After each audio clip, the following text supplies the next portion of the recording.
get a permanent patient to make money. Did you get this? No. I'll tell you how we produce diabetes in India. Most of you sitting here must have heard of a tablet called statin to lower your so-called cholesterol. I don't know what cholesterol is.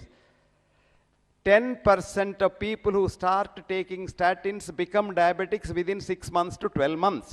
Which means, as far as my statistics at the moment tells me, 11 million people are on statins in India, which means 1.1 million diabetics we are producing every year. That will add to the so-called diabetic, what is called the epidemiology. I have written an article, and it was also an editorial in the Lancet, the leading medical journal. I said, epidemiologists cause epidemics. Supposing there are 2 cases of malaria in Ujjain, the paper will write, there's a malaria epidemic in Ujjain.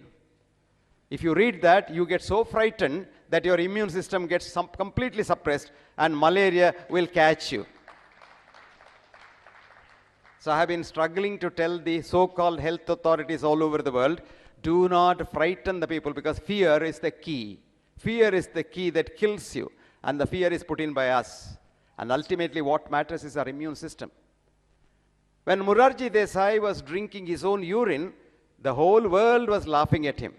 Whole world was laughing at him. Today, auto-urine therapy is scientifically proved to be a very powerful immune booster. We have hailed the germ theory. Actually, germs are not our enemies. Germs are our friends. Germs are us.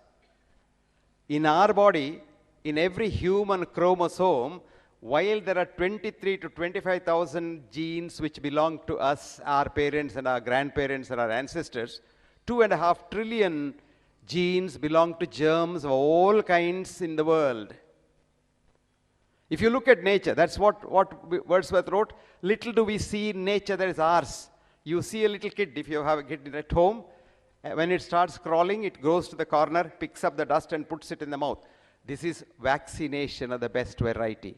It is eating the germs to create the immune strength in its body.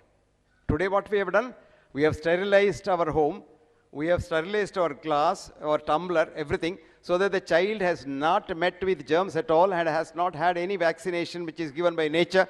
And even if that child goes out, like an American child coming to India for the first time and drinking from an Indian tumbler, the child will get severe gastroenteritis. But the problem has become very acute in the West because the germs that we thought of our enemies and tried to kill them with antibiotics, antiseptic soaps and what have you, because there's a big industry behind it and it's the industry that is pushing it. And what has happened is their immune system is so low that when they get admitted to the intensive care units of the hospitals, which today have become a route to go to heaven, and that's where patients are killed, irrespective of what you go there initially with, you get what is called a nosocomial infection. That's the infection which is acquired in the hospital, which invariably kills you. Time was when in the 18th century, Alex will remember, in Britain when hospitals started, any patient who went to the hospital went to heaven. That's why it's called hospitalism. And the person who brought it down was Florence Nightingale. She was not a doctor, she was not even a nurse, because she was just a woman who looked after the sick with all her compassion. And mortality in the Crimean War, which was 100% of wounded soldiers, came down to 40% in 6 months after Nightingale came in there. What did she do? She called herself the general of buckets, soaps, and bread and bandage. All that she did was clean the wound, dress it, talk to them nicely, and give them the food that they needed very badly. Today we know the latest research in Oxford, in 4 universities actually, Oxford, Cambridge, Hamburg and Munich, together, led by an Oxford professor called Bingel, showed that even when you give a very powerful drug like morphia, morphia is the most powerful painkiller to a patient with severe pain, unless you tell the patient this is morphia and it's going to cure you, patient is not going to get pain relief at all. What they did was they were running morphia drip in a patient with severe pain, but told the patient, this is not morphia, this is a new vitamin we have found out for your disease.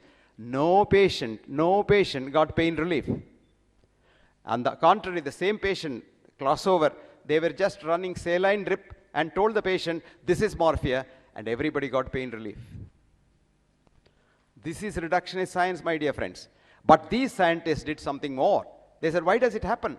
So they did what's called fMRI, functional MRI, which studies your brain at the same time. We showed that when the patient believed that this doctor is doing good to me, he is giving me morphia, even if it is saline, the brain produces painkillers from the forebrain and the pain completely disappears. Now, this is latest scientific research. Now, come back to yoga.